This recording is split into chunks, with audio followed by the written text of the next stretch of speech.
Good evening, ladies and gentlemen. I believe this is session number 38, Yankee Tea News, and Greenwich Stanford Tea Party Patriots. And I keep forgetting to introduce myself. My name is Court Rutnowski, and I definitely identify with the goals and objectives of the Tea Party. So there you have it. Meantime, we got quite a few things to talk about tonight. We're going to talk about Ottawa. We're going to talk about the phony data for Connecticut's income. We're going to talk about the cat food shortage. This is so critically important. This is like the canary in the coal mine. What are we going to do? Anyway. Yes. So, let me start with the truckers, because even as I'm sitting here, we're all discussing this, and all these things keep popping up. So it's very clear that what is happening in Ottawa is a fluid, fast-changing situation. So, okay, the first part of the trucker convoy showed up in Ottawa on Saturday.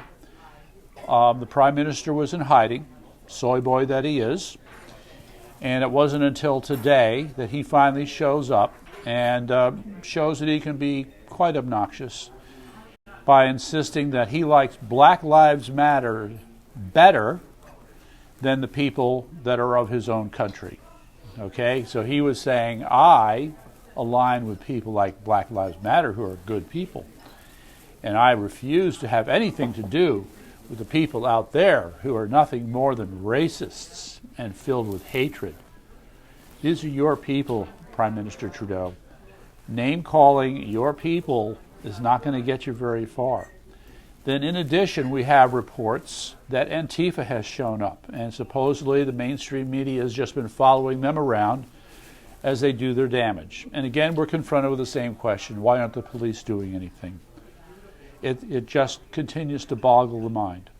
So a personal statement of concern is that here you have a group of people, their morale is good, they're happy to be together, they feel like they've accomplished something important, but I'm not sure they appreciate the battle that is still going to be ahead of them.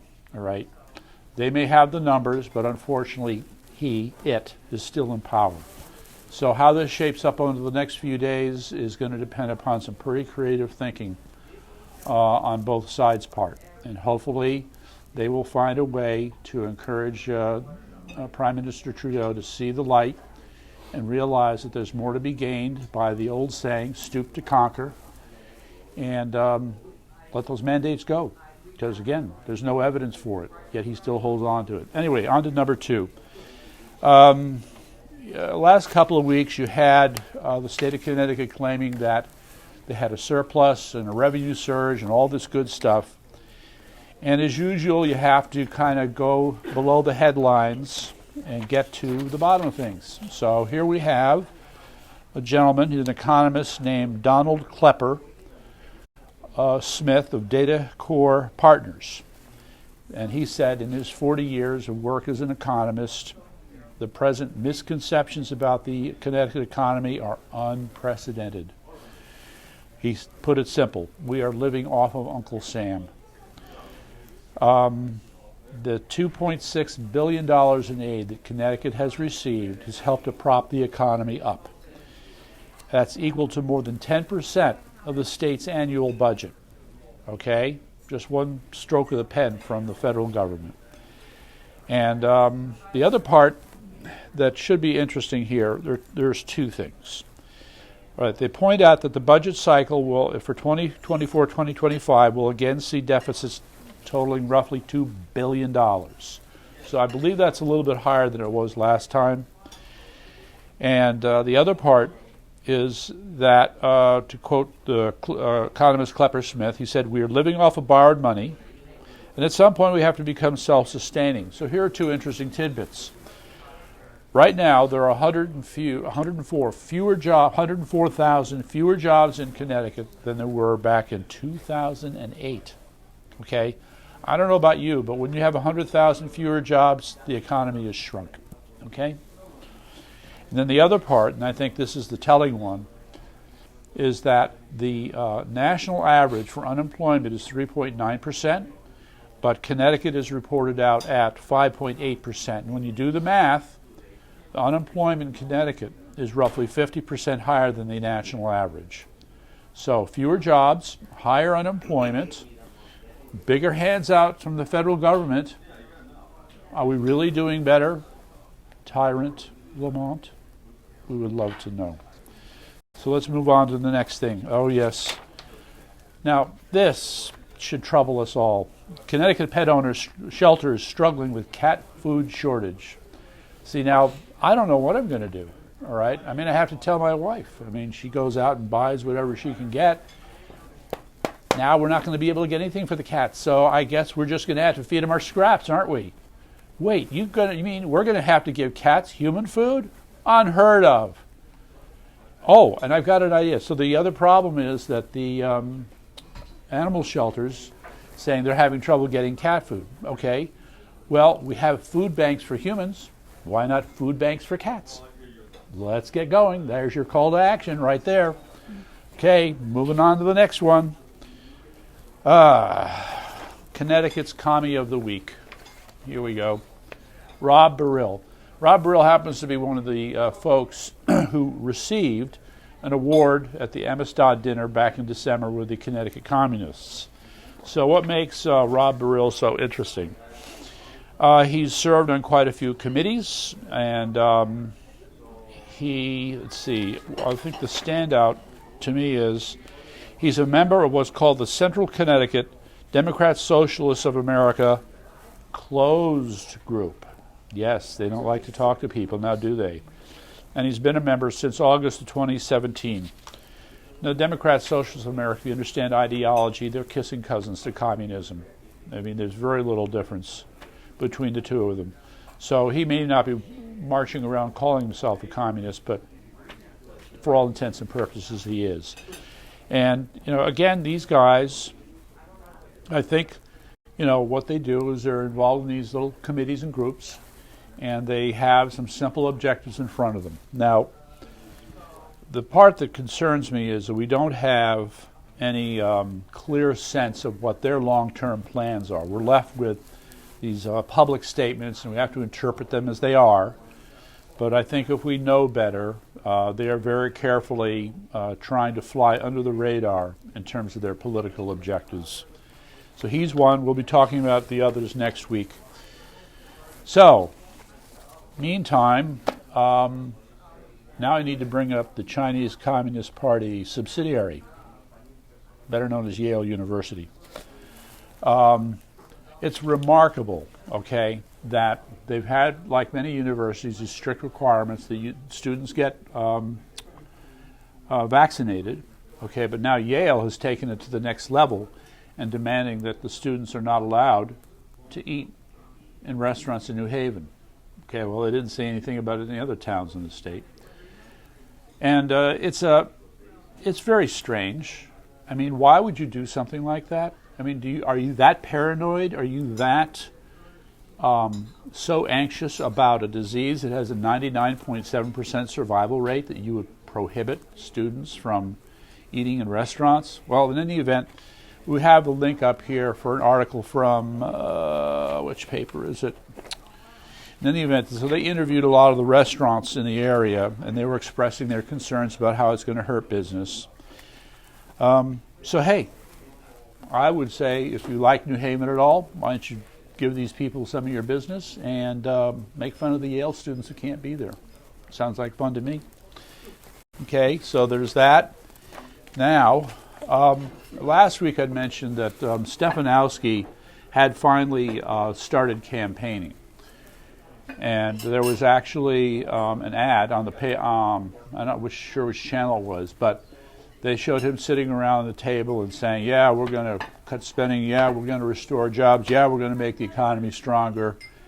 Well, I sure hope you're able to pull it off, Mr. Stephanowski, because unless I have other calls to action here, unless we do some other things, you're going to be stuck in a situation where you're fighting a Democrat legislature, and it will not go well.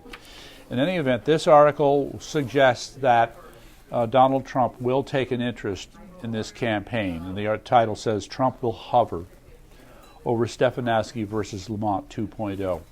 So it's hard to say what form that's going to take, but from where I sit as a Tea Party person, the grassroots efforts all around the state they're everything. If we do not have a strong grassroots movement supporting Stephanowski's campaign, nothing's happening, especially in light of the fraud that will happen. So moving on to that. Now the other cute one, we had the link up for a video from Georgia of a gentleman who was approaching a mail-in ballot box, and it shows in one hand he's got this fistful of ballots, okay, and it's like he's displaying a bunch of cards in poker. They're just all spread out like this. He stands there and he takes like a selfie showing he's got the ballots, okay, and then he proceeds to put them in the box. The point being, he expects to be paid his $10 for every ballot, all right? So, you know, you can hear some defense attorney saying this doesn't prove anything, but the problem is that in the fullness of time and the body of other evidence that's provided, yes, it does. So, meantime, let's see, that was 7. Where's 8? 8. Okay. Okay, I'd like to see more of this, but the report is that a group of parents in Ohio are suing 4 universities over their mask and vaccination mandates. So my reaction is it's about time that this was happening. So it's still in the early stages, but at least we have another group here that's beginning to push back. We need a lot more like these. People should be pushing back against Yale. Okay, this is interesting. The title of this one says, Hispanic students were forced to learn critical race theory. They hated it. Now, before I jump in on this, several months ago, what were we hearing from the people in the Board of Education? We don't teach critical race theory. That's an advanced topic. That's in college. We'd never do anything like that. Yeah, well, how many times have they been caught? Now we got a good one here. This is from a school, I believe, in California. And, yeah, Salinas, California School District. So the way the article portrays this is that the teacher was saying, well, these Hispanic students are really not responding. They're not doing well in the class. Now, I find it hard to believe, but we should consider the possibility that the people who put this together really have gone over the heads of these kids, and they're just not tuned into any of the stuff that they're trying to brainwash these kids with. But that said, let this serve as a red flag. Let this serve as a warning to everybody out there. It's being done. All right? Your children are being brainwashed. The indoctrination with this, how shall I say it, repackaged, rehashed Marxism is in full swing, okay? And people are going to have to fight even harder, all right? You're going to have to get out there and do even more to turn this around. So it's called Don't Be Fooled. Meantime, I'd say this is good news. Now, some of you people who like spices may have heard of Penzeys Spices. There's a store over in Norwalk. I used to go there. Okay, so here's the thing. I'll just read, the title says it all. Penzeys Spice Company called all Republicans racist and then lost 40,000 customers in 2 weeks. Now, the problem is the president of the company, whoever the hell he is, Bill Penzy, said, well, we knew we were going to lose some customers, but we didn't think we were going to lose that many. Okay, well, what's the number going to be in 4 weeks, Mr. Penzy? Well, as a result of this really boneheaded move by this partisan nudnik, now they're sending out emails trying to beg the people to come back to be customers. So you just insulted me with your version of the ultimate insult, and you expect me to come back and be your customer? I don't think so. But I'll tell you what, I'll encourage all my other people to stay away. I just want to introduce, in passing on this, there was a guy named Joe Girard who, for 10 years running, was the #1 salesman of cars on a personal basis. He sold General Motors out of Michigan. And he wrote some books on what he learned as a salesman, and one of them was called Joe Girard's Law of the 250. He noticed that when he went to big birthday parties, bar mitzvahs, weddings, funerals, you name it, there was usually about 250 people there. And he said, well, if I piss off one person in my business, 250 people are going to hear about it. So that puts a very high level on making sure that you treat your customers well. Clearly, it is a lesson Mr. Penzi totally missed. And if you happen to go bankrupt, Mr. Penzi, no sympathies here. Okay, and the last thing, there is such a body of information. Masks don't work, social distancing doesn't work, there are problems with the vaccines, you might as well say they don't work, limited effectiveness at best, and lockdowns don't work. Okay, so here, let's see, what is this? Well, I guess it's like an applied economics division at Johns Hopkins, or department. Jonas Herby, Lars Jonung, and Steve Hanke. So they collected all the data they could find from every country in the world on the question of the impact of lockdowns on COVID mortality. Any surprises? None of it worked. No impact whatsoever. So this is there, the link is up, and I strongly recommend that you see it. Now, we should have some other calls to action up on our YouTube site, and we're going to create a section. We're in the process of redesigning our website, and we're going to put up all kinds of stuff involving calls to action because it is needed. It is really needed. People have to get out and get busy. So. Oh, Telegram? Oh yeah. Oh yes, we are. That's right. We are on Telegram. So Yankee T News is on Telegram. The chat feature should be working soon. Subscribe, hit the like button. Oh yeah. That's right. Yeah, he keeps reminding me. Remember to subscribe, hit the like button. Above all, tell your friends. We are firm believers in word of mouth. Okay, until next time, folks, thank you very much. Enthusiastic fans. All right.